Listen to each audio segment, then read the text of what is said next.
बड़ी खबर, हिंदू ग्राम को लेकर लगातार सियासत जारी है। पीसीसी चीफ जीतू पटवारी का हिंदू ग्राम को लेकर बयान आया है। पूरा विश्व हिंदू होना चाहिए, गांव ही क्यों।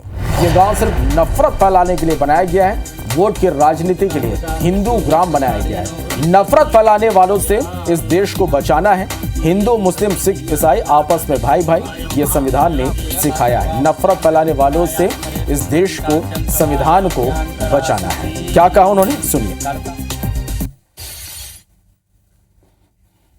जो लोग ये कहते हैं कि हम एक गांव हिंदू बनाना चाहते हैं, मैं उनसे आग्रह करना चाहता हूं कि हम एक तरफ कहते हैं कि पूरा ब्रह्मांड अरबों साल पहले हिंदुओं के भावना के बाद ही सारे धर्म आए, तो फिर अरबों साल पहले राम थे, तो फिर पूरा विश्व हिंदू होना चाहिए, गांव क्यों होना चाहिए?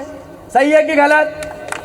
इसलिए गांव होना चाहिए कि वोट बांटने, वोट का ध्रुवीकरण करना है, इसलिए होना चाहिए। जात पे, पात पे, धर्म पे नफरत फैलाने वाले लोगों से देश को बचाना है, संविधान को बचाना है। ये नफरत के लोगों से जब तक आंख से आंख नहीं मिलाओगे तब तक हम इनका पार नहीं पा सकते। और आपको बता दें कि धीरेन्द्र शास्त्री ने हिंदू ग्राम को लेकर क्या कहा था, आपको एक बार फिर से वो सुनवाते हैं। संकल्प हम सब ने दिया था कि भारत को हिंदू राष्ट्र बनाना है, और भारत को हिंदू राष्ट्र बनाया तभी जा सकता जब हिंदू राज्य होंगे। भारत को हिंदू राष्ट्र तभी बनाया जा सकता है जब हिंदू जिले होंगे। भारत को हिंदू राष्ट्र तभी बनाया जा सकता है जब हिंदू ग्राम होंगे, और भारत को हिंदू राष्ट्र तभी बनाया जा सकता है जब हिंदू घर होंगे। चलो, और इस खबर पर ज्यादा जानकारी के साथ भोपाल से हमारे सहयोगी हरप्रीत कौर रिन हमारे साथ इस वक्त लाइव जुड़ गए। हरप्रीत, जब से धीरेन्द्र कृष्ण शास्त्री ने हिंदू ग्राम बनाने का ऐलान किया, तब से इस मामले में जमकर सियासत, बयानबाजी देखने को मिल रही है। एक बार फिर से जीतू पटवारी ने साफ तौर पर निशाना साधा है।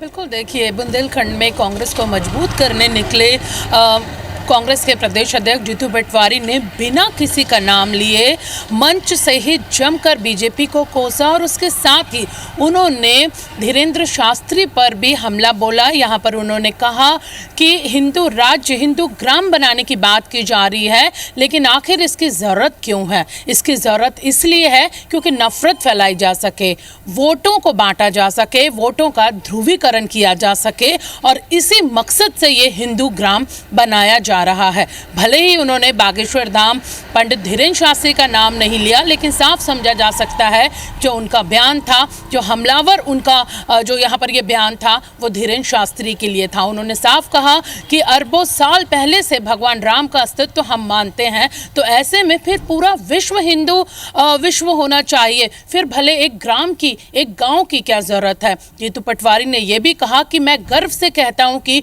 मैं हिंदू हूं, लेकिन पहला मेरा धर्म है मानवता, दूसरा इंसानियत मेरा धर्म है। लेकिन जिस तरह से देश को बांटने की राजनीति, यहाँ पर नफरत फैलाने की राजनीति बीजेपी कर रही है, और अब जिस तरह से संत समाज भी उनका साथ दे रहा है, हिंदू गांव बनाने की बात कह रहा है, साफ समझा जा सकता है कि बीजेपी के साथ ही ये संत समाज भी राष्ट्र को बांटने, नफरत फैलाने, वोट बांटने की बात यहाँ पे कर रहा है। इसके साथ ही उन्होंने ये भी कहा कि संविधान में हिंदू, मुस्लिम, सिख, ईसाई आपस में सब भाई भाई हैं, और आज ज़रूरत है इसी संविधान को बचाने की। समझा जा सकता है कि छतरपुर में हुए ये कांग्रेस कार्यकर्ता सम्मेलन में जीतू पटवारी ने मंच से ये बात कही है, और जमकर उन्होंने यहाँ पर बीजेपी, जैसे कि हमने कहा, बीजेपी पर हमला बोला, सरकार पर, यहाँ पर केंद्र सरकार पर हमला बोला, और इसके साथ ही उन्होंने धीरेन्द्र शास्त्री पर भी ये टिप्पणी की। जी, बहुत शुक्रिया आपका